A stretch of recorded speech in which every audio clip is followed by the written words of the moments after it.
مساء الخير عليكم حبايبي، هتسعدني. فكر في نفسي ده بتحب نفسها بس لا. مساء الخير عليكم حبايب قلبي، يا رب تكونوا بخير وصحة وسعادة.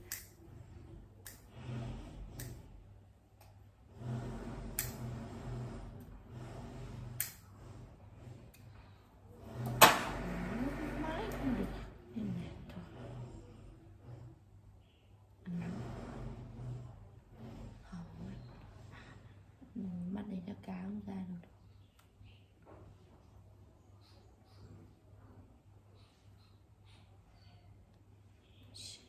Mình đi học.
Don't